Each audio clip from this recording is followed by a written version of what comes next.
अगर इंटेलिजेंस की अंतिम पराकाष्ठा देखनी हो तो हनुमान जी के भीतर देखो, हर तरीके से।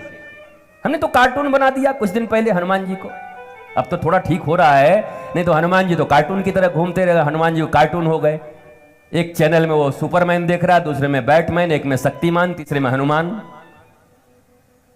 उसको अंतर ही पता नहीं है कि शक्तिमान और बैटमैन और सुपरमैन और हनुमान में क्या अंतर है। हनुमान,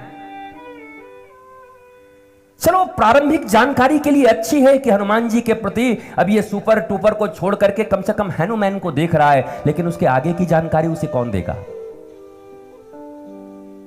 ये तो प्रारंभिक जानकारी ठीक हुई, आगे कौन बताएगा? हनुमान चालीसा के वैदांतिक अर्थ को जानता कौन है जो अपने बच्चों को बताएगा? मां बाप जाने तब तो बताएं। मां बाप तो खुद ही हावड़ा एक्सप्रेस बने हुए हैं, बड़ी मुश्किल से पढ़ पाड़ के। उनको खुद ही नहीं पता है क्या है श्री गुरु चरण सरोज का क्या अर्थ होता है। कुमत निवार सुमत के संगी, कंचन वर्ण विराट सुबेसा, कानन कुंडल कुंचित केसा। बंदर कह रहे हैं हनुमान जी को, और तुलसीदास लिख रहे कंचन वर्ण विराट सुबेसा, उनसे सुंदर कोई है ही नहीं। तुलसीदास सुंदर कह रहे हैं, हम बंदर कह रहे हैं। कंचन वर्ण विराज सुवेशा, इतना सुंदर वेश आज तक किसी का हुआ नहीं। प्योर गोल्ड, कणक भूधराकार शरीरा, स्वर्ण शैलाभ देहम। टक्कर हो गया राम जी के सोना में और रावण के सोना में। रावण के सोने की लंका थी और राम जी का सोने का हनुमान जी, दोनों में टक्कर हुआ तो जल के कौन खत्म हुआ? कौन जला? रावण की गोल्ड जली कि राम जी की गोल्ड जली? पक्का गोल्ड राम जी के पास है, हनुमान जी उनके पक्के गोल्ड हैं। जिस गोल्ड का मालिक रावण हो, रावण का अर्थ है विकार, जिनके अंदर विकृतियां हो, विकार हो, वो सोने के महल में भी बैठे होंगे तो खुद तो मरेंगे ही, अपने खानदान को मरवा के मरेंगे। विकृतियां, इसीलिए हनुमान चालीसा के प्रथम में कह दिया, हरहु कलेश विकार, मेरे क्लेशों और विकार का हरण करो। और मैं आपसे भी कहता हूं, आप प्रार्थना करो, धन संपत्ति सब मिल जाएगी, चिंता मत करो, पहले कहो क्लेश और विकार हरो। क्योंकि विकृति से युक्त मनुष्य के पास कितनी भी समृद्धि आ जाए आर्थिक रूप से, वो मरेगा रावण और दुर्योधन और दुशासन की तरह।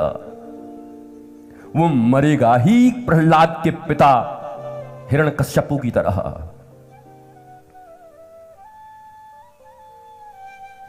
तो संस्कृति पहली है, संस्कार पहला है, और यह संस्कार 5 वर्ष की आयु तक मिल जाता है।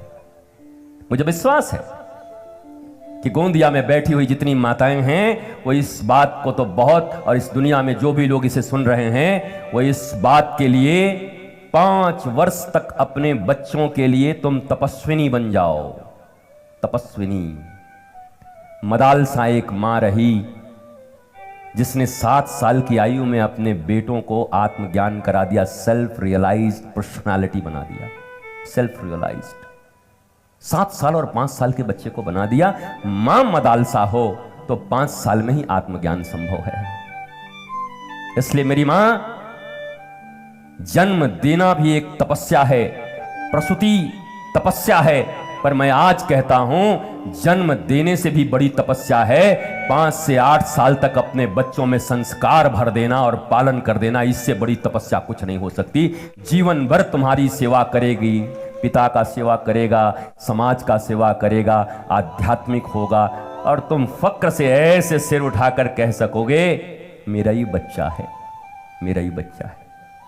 तुम्हें मुंह छुपाना नहीं होगा उसके कर्मों से। और ये सब तुम्हारे हाथ में, ये विधि के हाथ में मत दिया करो कि क्या करें महाराज जी, भाग्य ही खराब है। काहे को भाग्य खराब है भैया? तुम्हारे कर्म खराब हैं कि भाग्य खराब है? अपने कर्म छुपा रहे हो और भाग्य को आगे ला रहे हो। और भाग्य बेचारा बैठ करके कह रहा है कि जब हमको खराब कह ही रहा है तो और खराब कर दूंगा तुझे। तुम क्यों नहीं कहते कि मैंने नियत समय पर जो उचित कर्म थे उस कर्म को करने में मैं चूक गया, कोई बात नहीं। संत तो कहते हैं जब जागो तब सवेरा, उठ जाग मुसाफिर भोर भई, अब रैन कहां जो सोवत है। अब तक सोए तो सोए, पर इस हनुमंत कथा के बाद अब जग जाएंगे और संस्कारों से अपने बच्चों को भर देंगे भारत में। मां भारती के बेटे संस्कारों से भरे होंगे, और ये संस्कार भारत के लिए नहीं, फिर से कह रहा हूं, महाराष्ट्र के लिए नहीं, गोंदिया के लिए नहीं, तुम्हारे इस शिक्षण संस्थान के प्रीमाइसेस के लिए नहीं, बल्कि ये सीधा सीधा तुम्हारे लिए है। तुम्हारे द्वारा दिए गए संस्कार बच्चों को तुम्हारे जीवन में फूल खिला देंगे। तुम माता पिता श्रवण कुमार के माता पिता के जैसे रहोगे, कंधों पर उठा के घूमेगा तुम्हें। तुम्हारा सीधा सीधा लाभ है, तुम अपना लाभ भी नहीं देखते। देश उसकी बात तो बाद में करेंगे, छोड़ो देश की बात।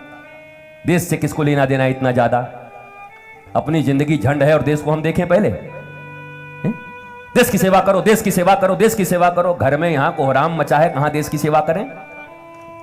तो पहले घर की सेवा करो, संतानों की सेवा करो। तुमसे बड़ी तपस्विनी कोई होनी नहीं चाहिए 5 साल तक अपने बच्चों के लिए। मत पहचानवाओ केवल आंटी, मौसी, बुआ, काकी, ये कुछ नहीं करने वाली हैं, सब मंथराएं हैं। बुरा लगे तो लगे, ये यही सब मंथरा हैं। ये तब तक आशीर्वाद देंगी जब तक तुम इनसे छोटे हो। जिस दिन तुम्हारा बच्चा इकोनॉमी में, इंटेलिजेंस में इनसे आगे जाने लगेगा तो पूजा करवा देंगे कि बीच में खत्म हो जाइए। इतनी ईर्ष्या है जगत में। और क्या ये तुम्हें पता नहीं? माता सती, भगवान शंकर की अर्धांगिनी, जब अपने पिता के घर पर गई तो उनकी बहनों ने हंस हंस के उनका अपमान किया। तू कौन है, तेरा नाम है क्या? सती की बहनों ने भी उनका अपमान किया। बोला अच्छा कहां से आई हो, और क्या फ्लैट व्लैट बना के अभी भी उसी पे रह रही हो, कैलाशे पर श्मशान में रह रही हो कि फ्लैट बन गया, बंगला लिया कि नहीं अभी तक?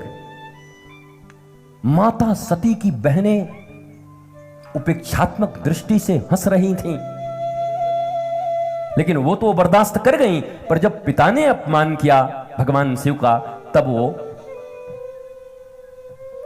हवन की अग्नि में आहुति की तरह, आज की मीडिया होती, तुम भले इसको कह दो योगाग्नि में अपने आप को भस्म कर लिया, पर आज 21वीं शताब्दी में यह घटना होती तो लिखा जाता कि आत्महत्या कर लिया, अपने आप को जला लिया। तुम कौन हो? जब भगवान शंकर की अर्धांगिनी को आत्महत्या करने की जरूरत पड़ गई, और भारत को यह सब सुनने के लिए अब राजी रहना होगा। या तो तुम मुझसे सुन लो, और या तो फिर वो लोग जो तुम्हारे धर्म के विषय में ऐसी ऐसी बातें करते हैं कि तुम जवाब देने के योग्य नहीं हो, क्योंकि तुम्हारे पास जानकारियां नहीं हैं, तुम नॉलेजफुल नहीं हो। टीवी पर एक प्रश्न आके लोग कर देते हैं, मैं नाम नहीं लेना चाहता उन लोगों को, तो तुम बगले झांकने लगते हो। तुम्हारे पास उपाय नहीं है अपने धर्म को प्रिवेंट करने का, उसके साथ न्याय करने का, खड़े होने का, क्योंकि यहां नॉलेज लगता है, और वो नॉलेज शास्त्र और गुरु से आता है। हनुमान चालीसा के लिखने में गोस्वामी तुलसीदास ने भगवान राम को याद नहीं किया, श्री गुरु चरण सरोज रज, अपने गुरु को याद कर रहे हैं।